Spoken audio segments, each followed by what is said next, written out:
Le plus gros business du porc ne se mange pas. Avec ce que je m'apprête à te révéler, tu vas confirmer le dicton qui dit « Mon peuple périt faute de connaissances ». Enregistre cette vidéo dans tes favoris, like, partage et surtout abonne-toi. Si tu es un éleveur de porc, prends une chaise, assieds-toi et écoute. Tu penses peut-être que ton rôle à toi s'arrête au moment où tu vends un cochon vivant au marché, n'est-ce pas? Ou quand tu tues et tu le vends en morceaux ou en détail, les viandes au détail. Mais ce que tu ne sais pas, c'est que tu n'es que le premier maillon d'une chaîne d'or, d'un monstre industriel mondial qui transforme chaque millimètre de ton cochon en produits de luxe, en médicaments, en technologie, en argent et en beaucoup d'argent même. J'ai déjà parlé de transformation sur cette page, mais là on entre dans une autre dimension. On parle ici de multinationales qui se battent pour acheter les carcasses, pas pour faire les brochettes, mais pour produire des composants pour Boeing, oui, des vaccins pour des laboratoires, des rouges à lèvres de luxe, des cordes chirurgicales, des collagènes pour lifting facial, des gélules pharmaceutiques, des valves cardiaques. Aujourd'hui donc, je te dis ce que tu ne savais pas. Voici tout ce qu'on peut fabriquer avec ton cochon et tu vas comprendre pourquoi tu ne dois plus vendre du porc comme ça, du moins pas seulement pour s'alimenter, mais vendre des produits finis issus de ton porc. Commençons. La viande sert à fabriquer du jambon, bacon, saucisses, charcuterie, ribs, côtelettes, lardons. Mais au-delà de ça, la graisse de porc est transformée en chutney pour biscuits industriels. Elle est également utilisée pour fabriquer des bouillons industriels de porc utilisés dans les plats cuisinés. Les extraits d'acides aminés sont utilisés pour la nutrition sportive. Deuxièmement, les os et cartilages de porc. C'est pas pour les chiens.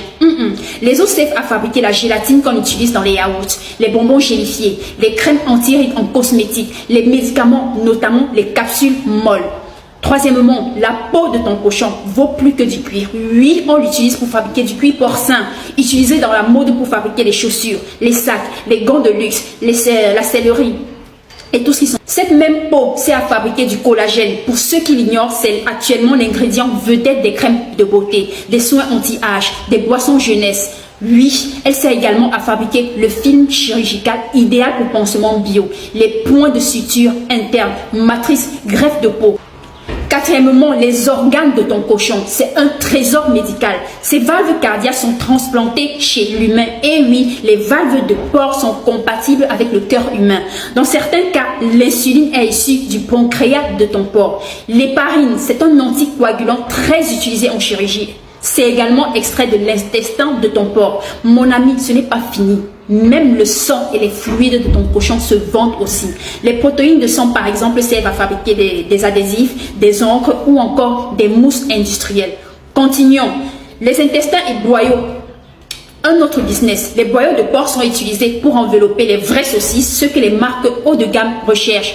D'autres sous-produits intestinaux servent dans les vaccins vétérinaires, la culture cellulaire, les probiotiques. Les poils de ton cochon, tu rigoles, mais c'est une mine d'or. Les poils de ton porc sont prisés pour leur rigidité afin de fabriquer les brosses de peinture de luxe, des brosses à barbe haut de gamme, des outils industriels de polissage. C'est pas fini. Ensuite, le gras et les glandes de ton cochon, ce sont les secrets de l'industrie chimique. Glycérine pour cosmétiques, savon, crème hydratante, shampoing, acide oléique, base pour savon industriel, lubrifiant, détergent.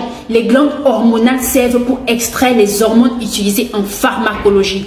Et même les déchets servent à quelque chose. Farine de viande et d'os servent comme engrais pour les plantes. Aliments pour poissons.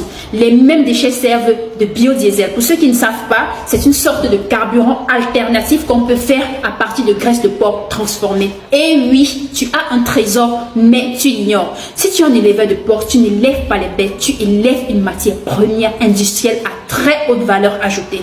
Mais tant que tu n'as pas compris ça, tu vendras des porcs vivants pendant que d'autres feront des millions avec leur peau, leur graisse, leurs valves cardiaques et même leurs os.